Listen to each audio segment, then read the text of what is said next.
Ora, sabemos que uma fórmula nós podemos ter variáveis que podem aparecer sem ser em um contexto de um quantificador. A isso a gente chama de variável livre. Então, para que eu possa interpretar as minhas fórmulas, eu tenho que dizer qual é a interpretação que eu dou para as variáveis. Então, eu vou ter uma função chamada de S, que vai receber uma variável e vai dizer qual é a interpretação dela.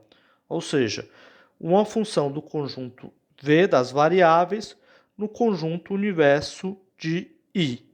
Então, para interpretar as minhas fórmulas, a gente terá que ter a definição da estrutura e também a interpretação das variáveis. Então, são esses dois componentes que são essenciais quando a gente for apresentar a semântica da lógica de primeira ordem formalmente.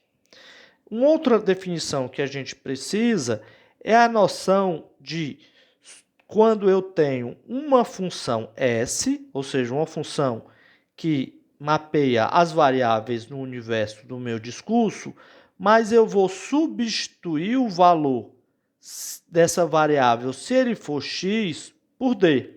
Ou seja, quando eu uso a notação S de x por d, eu estou dizendo que é a função S, exceto que no lugar da variável x, eu vou assumir o valor d. Então, isso pode ser expresso da seguinte forma.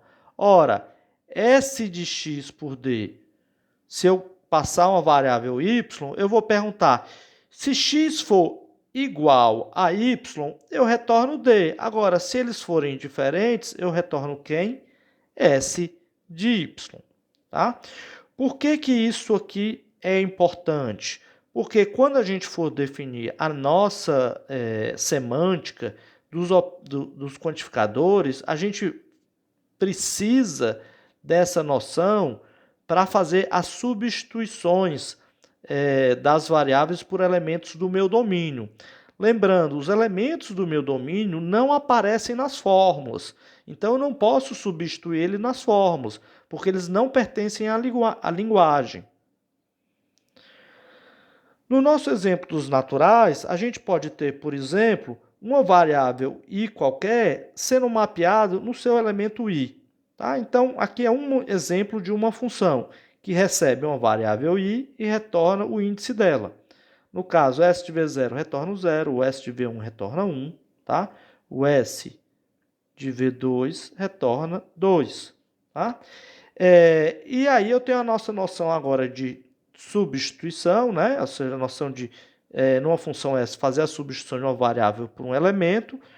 Por exemplo, se eu tenho S, na qual a variável V2 é substituído por 1, mas eu estou passando a variável 0, né? Ora, V2 é igual a V0? Não. Então, qual é o valor que eu vou retornar? O valor de S de V0, que é quem? É 0. Por outro lado, se eu tenho S, onde V2 é substituído por 1, e eu estou passando a variável V2 como parâmetro, então o que eu faço? V2 é igual a V2, eu vou retornar que valor? Vou retornar o valor 1, e não o S de V2, que seria 2, tá? Seria 1, porque é o caso, né? Exatamente quando eles são iguais, eu retorno, né? O valor que eu estou querendo substituir na minha função S.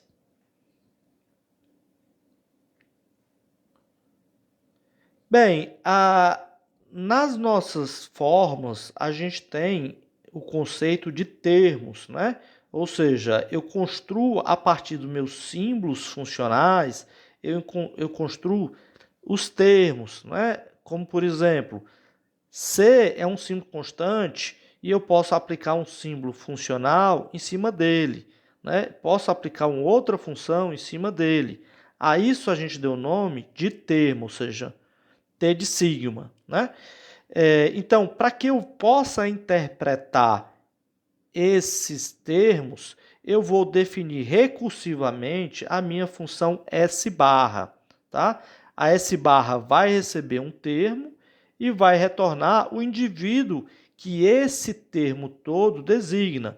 No nosso exemplo lá dos naturais, o C era o 0, A f era o sucessor, então era a somar 1, e se eu aplicar o f de novo, eu teria o 2, tá? Então, para a gente definir isso formalmente, o que a gente faz é uma definição recursiva sobre os termos. Então, lembrando, os termos mais simples são as variáveis e os símbolos constantes, né? Então, eu vou dizer que a minha função S barra de uma variável x vai ser simplesmente a minha função S de x, né? Então, eu já sei quem é a S, então a S barra de x é a S de x. Para todo símbolo constante C, a S barra de C vai ser quem? Vai ser a interpretação da minha constante C, tá? E quem é a interpretação de um símbolo f de T1 até Tn? Ou seja, dos termos T1 até Tn aplicados ao f. Ora, vai ser fazer a interpretação da minha função f e depois chamar recursivamente a interpretação dos meus termos, ou seja, S barra de T1 com S barra de Tn, tá?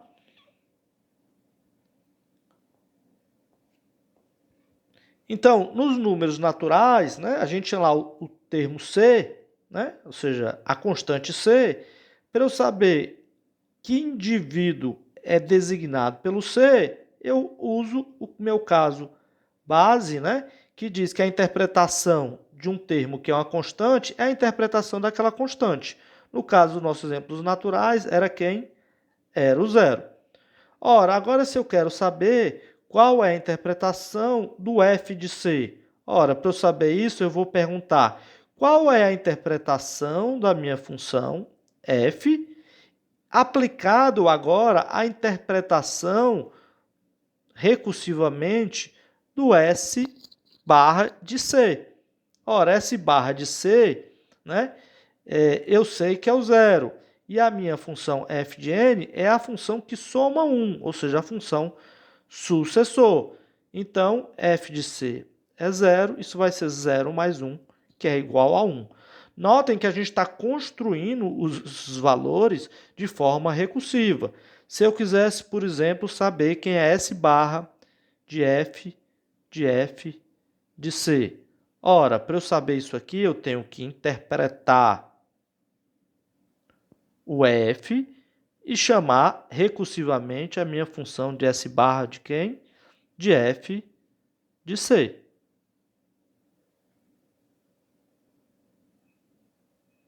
Certo?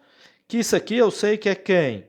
É pegar o valor de S barra de f de C e somar 1, porque a minha função, né, é interpretada como a função sucessor. Ora, isso aqui eu já calculei. Quem é? É o 1. Logo, isso aqui é 1 mais 1, que é o 2. Tá? Então, notem que para calcular o valor que é designado por um termo, basta eu aplicar essa noção recursiva.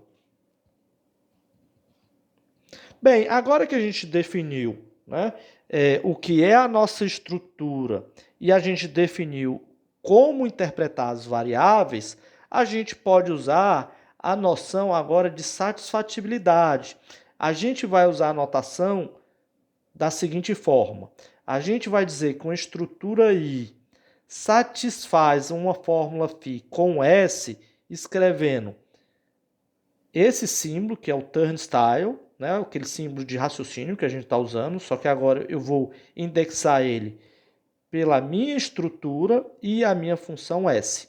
Então, sempre eu vou escrever como o meu símbolo com a estrutura I, a fórmula φ e a função S entre colchete. Tá? Então, toda vida que eu escrever isso, eu estou dizendo que a estrutura I satisfaz a fórmula φ com a função S. Tá? E aí sim, agora eu vou fazer uma definição recursiva para saber se a fórmula φ ela é satisfeita, né, na estrutura I com S. E para a gente fazer isso, a gente começa com os casos mais simples das fórmulas, quais sejam os casos dos símbolos predicativos e a igualdade entre termos. Então, para eu saber se um símbolo, uma fórmula P de T1 até Tn, ele é satisfeito na estrutura de I com S, o que eu tenho que fazer? Ora, eu tenho que interpretar cada um dos meus símbolos. E a tupla que é formada por esses N símbolos, eu tenho que perguntar se ela pertence à interpretação do símbolo P.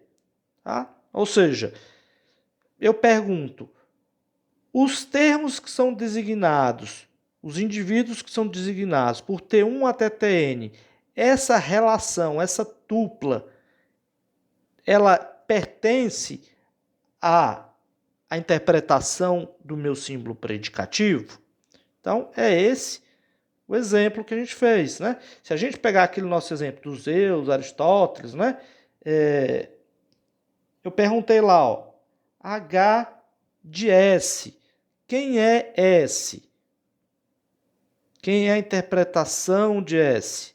Era o Sócrates. Eu perguntei, a interpretação de S pertence à interpretação de H? Ora, isso aqui, Sócrates, ele era homem, lembrando. H de I era quem? Eram as tuplas que tinham Sócrates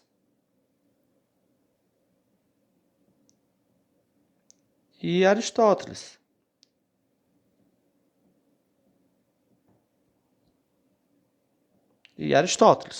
Certo? Então, Sócrates pertence a H de I? Pertence.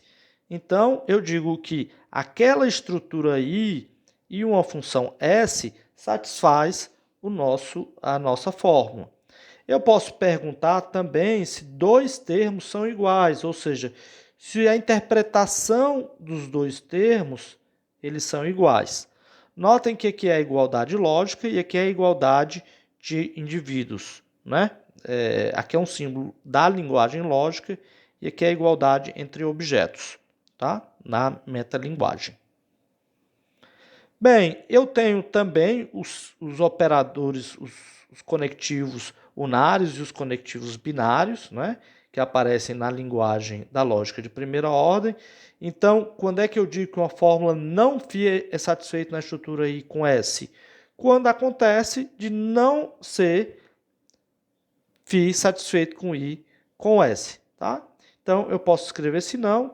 Muitas vezes eu posso escrever isso aqui simplesmente cortando, tá? Essa é uma outra forma de apresentar, ou seja, não é verdade que φ é satisfeito em I, a estrutura I satisfaz φ com S, tá? Quando é que φ e π são satisfeitos na estrutura I com S? Quando φ é satisfeito em I com S e o π também, tá?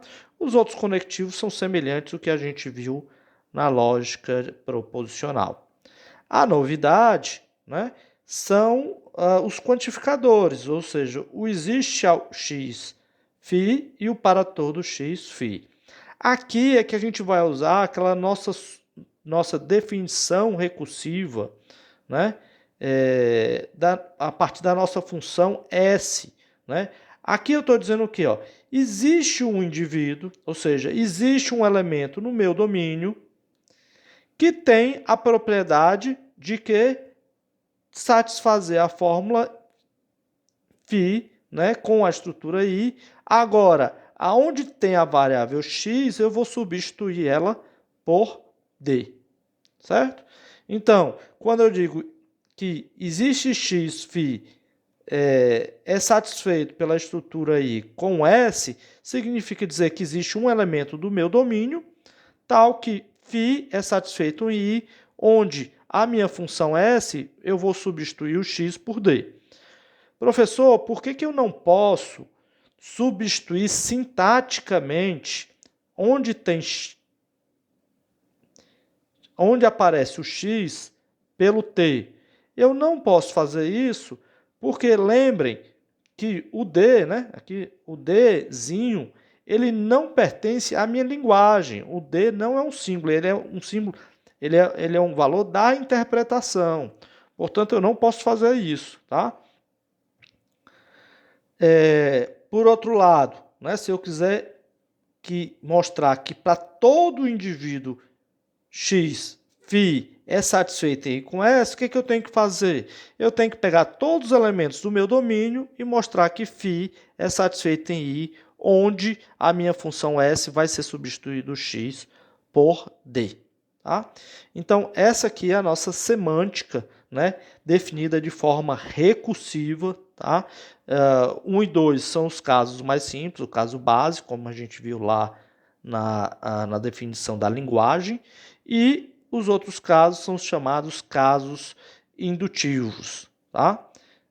No caso das nossas definições, vocês devem ter observado que a gente sempre está chamando a definição de forma recursiva para a estrutura mais simples. E por fim, como eu disse, a gente vai dizer que a estrutura I não satisfaz a fórmula φ com S, marcando o símbolo de turnstile cortado. Tá? Ou seja, a gente indica que a estrutura I não satisfaz a fórmula φ com S. Vamos pegar aquele nosso exemplo dos naturais, né? E agora a nossa função, onde S de V de I é o próprio I, ou seja, S de V de 2 é o 2, né? Então, aquela estrutura dos naturais, ou seja, o conjunto é o conjunto dos naturais, e as variáveis são substituídas pelos seus índices. Então, por exemplo, a fórmula V0 é igual a C é satisfeito nessa estrutura aí com S? Vamos ver. Bem, para eu fazer isso, né, para isso acontecer, o que eu tenho que ter? Isso é verdadeiro se, somente se, a interpretação que eu der para V0 for igual à interpretação que eu dou para o C. Ora, quem é a interpretação de V0? É aquela nossa função recursiva, que é quem é a S de V0. Quem é a S barra de C? É a interpretação I de N que eu dou para C.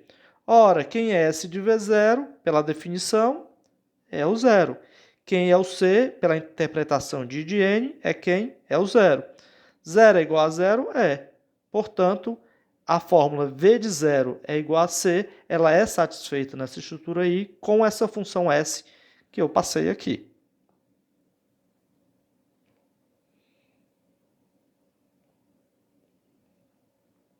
Agora a fórmula f de C é igual a C.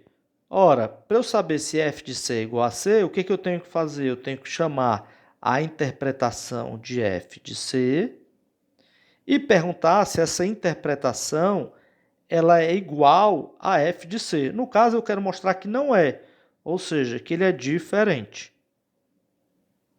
Aí, vamos lá. Quem é a interpretação de f de C? Só recapitulando. É quem? É a interpretação de f aplicada a S barra de C. Né? Quem é S barra de C é a C interpretada de N. Certo? Então, quem é isso aqui? É somar 1, né? Ou seja, é S barra de C mais 1. Isso aqui é igual a isso, né? Isso aqui é o zero. Quem é S barra de C? Eu já calculei ali, é o 0 mais 1, certo? Ou seja, isso aqui tudo é quem? É o 1.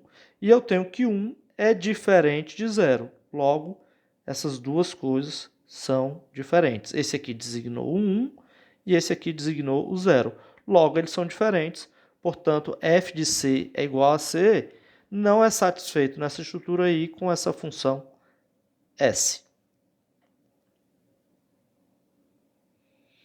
Bem, agora se eu pego um símbolo predicativo P, né, e digo P de C de V1, tá? Quem é isso aqui?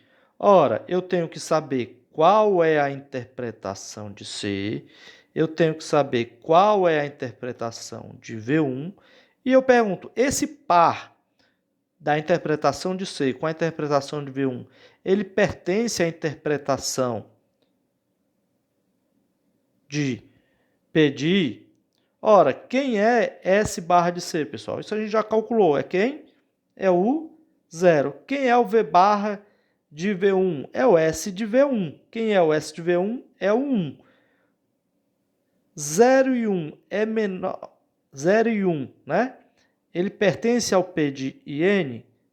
Lembrando, quem é o P de N? É relação menor ou igual, ou seja, 0 é menor ou igual que 1? É. Logo, P de C de V1 é uma fórmula que é satisfeita nessa estrutura I com S.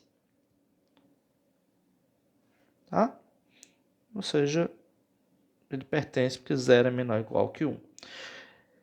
Agora eu vou usar uma fórmula que diz, para qualquer indivíduo V1, P de C de V1. Essa fórmula que diz que P de C de V1, né, para qualquer V1, ela é satisfeita na mistura I com S? Ora, para eu fazer isso, o que eu tenho que dizer? Eu tenho que dizer que para todo elemento do meu domínio, ou seja, para todo D do conjunto dos naturais, certo? O que eu tenho que ter? Eu tenho que ter que a minha estrutura de N satisfaz quem? P de C com V1. Agora, a minha função S, aonde tem V1, eu vou substituir por quê? Eu vou substituir por D, certo? Ok? Bem, isso aqui vale se somente se isso, então isso aqui vale, né, se somente se... Aí eu vou continuar o desenvolvimento. Quando é que P de C de V1 é satisfeito? Quando a interpretação S barra, onde eu vou substituir V1 por D, aplicada agora à constante C, né? E a S barra, onde eu vou substituir V1 por D, aplicada à variável V1, se esse par aqui pertence à interpretação de N, tá? Aí, de novo, quem é esse cara aqui, né? Quem é S barra de V1 substituído por D em C é a interpretação da minha constante C, que é quem? É o zero. Quem é S barra de V1 por D, substituído por D, de V1? É a S de V1 por D de V1, que é a própria, V1 é a própria variável, então isso aqui retorna quem? Retorna o D, né? Ou seja, é o próprio D. Então eu estou perguntando, para todos os números naturais, o par 0D pertence a P de N, ou seja, todo número 0 é menor ou igual do que todo número D? Sim, né? Isso é verdadeiro. Logo, essa fórmula é o quê? Verdade. Tá? Então, aqui é o texto. A única distinção é que aqui eu usei um N em vez do D, tá? Mas é exatamente a mesma coisa.